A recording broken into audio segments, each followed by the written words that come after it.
Sekarang aku lihat di TikTok di mana salah-salah presiden Indonesia itu dah ada otak. Presiden Indonesia dia lihat apa yang terjadi sama Iran, apa yang terjadi sama Afghanistan, apa yang terjadi sama Suriah, apa yang terjadi sama banyak negara yang bikin challenge, bikin sama Amerika. Habis negaranya, makanya dia presiden Indonesia sekarang lembut sama mereka biar negara Indonesia maju, biar sukses, biar mata uangnya kuat. Kalian pikir pakai otak, tidak usah kalian ikut campur masalah negara lain. Itu masalahnya sama Amerika dan Israel, itu bukan gampang, itu berbahaya, jangan ikut campur.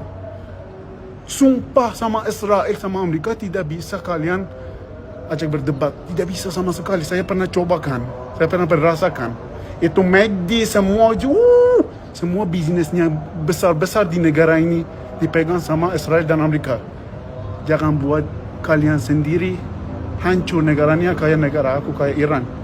Saya hanya jelaskan begitu. Negaranya sayang banget. Jangan pakai cara pikirnya jelek, cara jalannya salah, rusakkan negara bagus kayak gini. Tolong faham. Fokuskan aja negara diri sendiri daripada mengikuti masalah negara lain sejauh Iran. Tak usah. Fokuskan hidup diri sendiri di dalam Indonesia. Sampai jumpa teman-teman aku. Love you guys. Tapi ingat itu, tidak boleh kalau kamu Muslim, aku Muslim, saya bilang saya mau bunuh orangnya tidak Muslim. Itu Khamenei yang bilang itu, dia mau bunuhkan orang Israel dan Amerika. Rakyat biasa juga mereka bilang itu harus kita habiskan negaranya. Akibatnya dia mati. Kamu lihat kemarin matinya gimana. Yang pokoknya itu omong terakhir.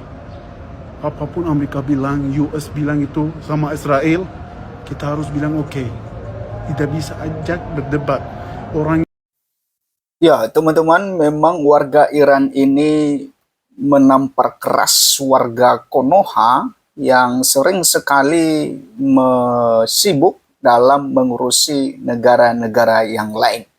Dan memang ini faktanya teman-teman bahwa ya sering sekali warga Konoha ini ya sering mengurusi negara-negara yang lain, ya dukung ini, dukung itu. Nah, ini yang disampaikan oleh pria Iran ini sendiri mengatakan bahwa ya kalian harus pakai otak, ya kalian jangan sampai ya dipengaruhi dengan berita-berita sehingga kalian bisa ya fokus untuk mengurus negara sendiri, ya tidak sibuk untuk negara-negara yang lain.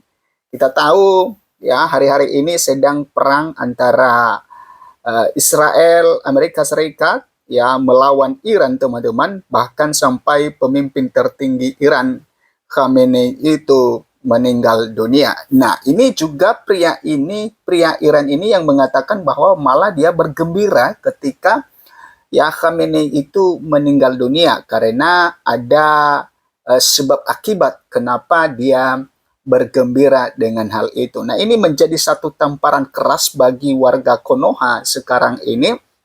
Bagaimana kita menyikapi suatu masalah di negara yang lain. Ya, apalagi Pak Prabowo hari-hari ini mendapatkan kritikan-kritikan yang sangat keras dari berbagai kalangan dan juga dari ya warga sendiri karena Pak Prabowo terlihat merangkul Presiden Donald Trump dan lainnya juga, dan sering sekali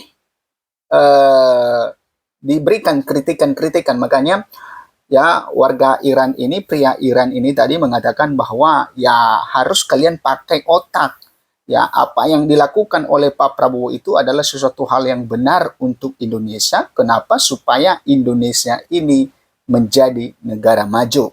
Ya, kita tahu bahwa Amerika Serikat adalah negara yang sangat superpower di muka bumi ini. Jadi, ya tentu sebagai negara yang masih belum maju, yang masih berkembang ini sebagai negara Indonesia, maka tentu menjalin hubungan yang baik terhadap negara-negara yang sudah maju. Ya, seperti Amerika dan juga Israel. Walaupun kita Indonesia dengan Israel masih belum memiliki hubungan diplomatik, tetapi di satu kesempatan Pak Prabowo mengatakan bahwa kalau misalnya Israel dan juga Palestina pada saat itu berdamai dan mengakui kemerdekaan Palestina, maka Pak Prabowo tidak segan-segan mengatakan bahwa dia juga menjamin keamanan Israel dan membuka hubungan diplomatik dengan Israel. Oke, kita lihat di sini teman-teman. Amerika Serikat, Israel serang Iran.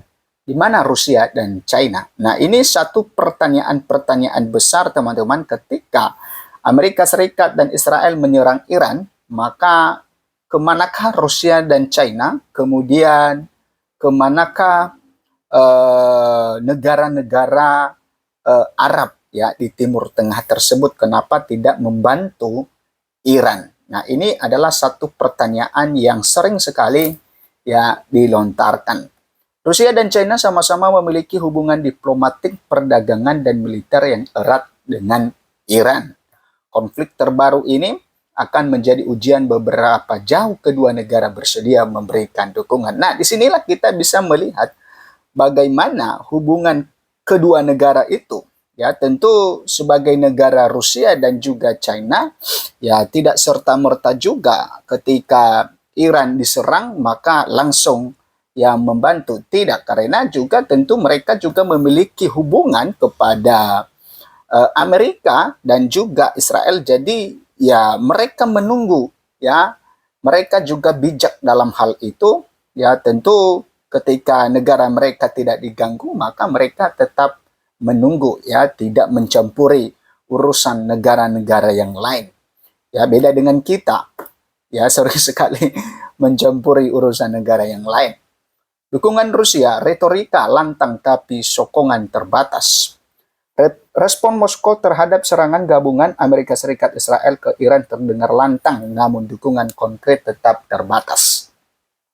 Sikap itu mencerminkan kemarahan terhadap aksi Amerika Serikat dan juga Israel sekaligus solidaritas dengan Teheran, sambil berhati-hati agar tidak terseret langsung ke dalam konfrontasi sebagaimana dilaporkan Sergei Koryasko dari BBC News Rusia. Juru bicara Kremlin, Dmitry Peskov menyatakan bahwa kekecewaan mendalam bahwa Washington dan Teheran telah melakukan perundingan, tapi situasi justru memburuk menjadi agresi terbuka. Yang menambahkan Moskow terus menjalin kontak dengan para petinggi Iran serta negara-negara Teluk yang dampak eskalasi. Kementerian Luar Negeri Rusia mengecam Amerika Serikat dan Israel yang disebut melakukan agresi tanpa provokasi. Terhadap Iran, Moskow juga menuding praktik pembunuhan politik dan perburuan terhadap para pemimpin negara berdaulat. Nah, kemudian teman-teman, pada Minggu 10 Maret, pada Minggu 1 Maret, Presiden Vladimir Putin menyampaikan belasungkawa kepada Presiden Iran Mossad Pezeshkian atas tewasnya pemimpin tertinggi Iran, Ayatollah Ali Khamenei. Dia menyebut bahwa peristiwa itu sebagai pelanggaran terhadap moralitas manusia dan hukum internasional. Namun Kremlin menghindari kritik langsung terhadap Presiden Amerika Serikat Donald Trump, bahkan masih menyatakan terima kasih terhadap Washington atas mediasi dengan Ukraina. Ketika ditanya bagaimana Moskow kini bisa mempercayai Washington, juru bicara Dmitry Peskov menegaskan bahwa Rusia pada dasarnya hanya mempercayai dirinya sendiri dan akan selalu membela kepentingan nasional. Kepentingan itu pula yang menjelaskan mengapa dukungan Rusia terhadap Iran lebih banyak bersifat retoris.